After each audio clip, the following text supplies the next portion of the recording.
The Gospel of Mark is different than the other Gospels in a lot of ways, but I think one of the primary ways is it can seem deficient, meaning it starts later and ends earlier. It kind of ends abruptly with Mary and Salome finding Jesus and saying they're too afraid to go and share Jesus with others, depending on who you ask. They might say it ends later. But throughout the Gospel of Mark, we just see it's more about the disciples and kind of their falling short, and how we are just flawed representations of a perfect God, and so, we see a lot of falling short. Specifically, what sticks out to me is prayer. And we see it in Mark 9, where Jesus heals a boy who's possessed by an impure spirit.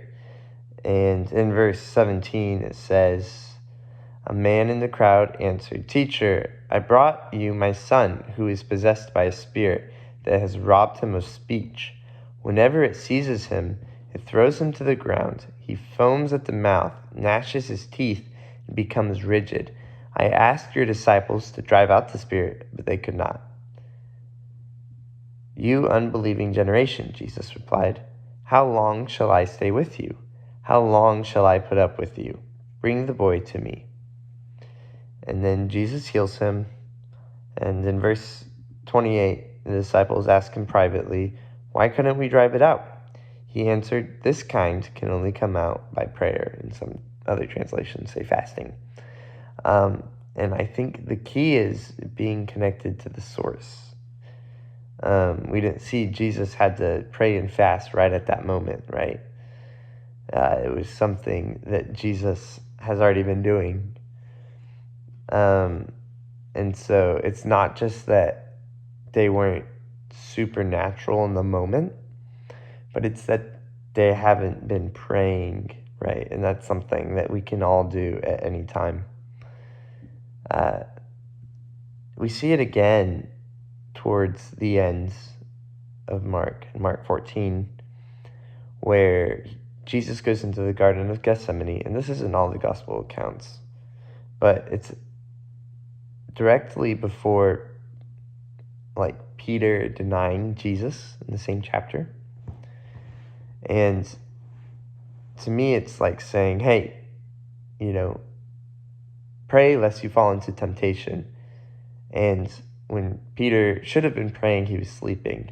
And then he falls into one of his biggest temptations yet, is denying Jesus and saying, "Let me be accursed, if I know that guy."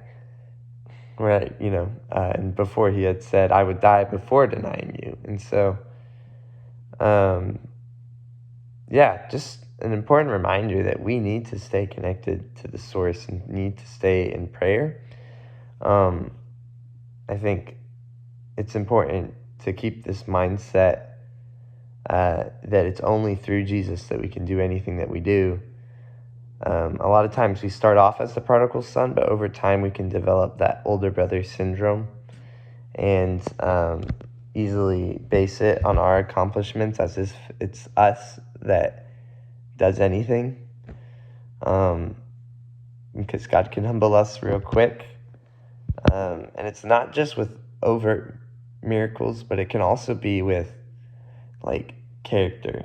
And we can look at people that maybe newer to the faith, whatever it is, and we just judge them based on their character, thinking that we got ourselves where we are and that it wasn't Jesus and the Holy Spirit that transformed us. And so, I think prayer is the number one thing that sticks out to me when it comes to failure, for sure, in the Gospel of Mark.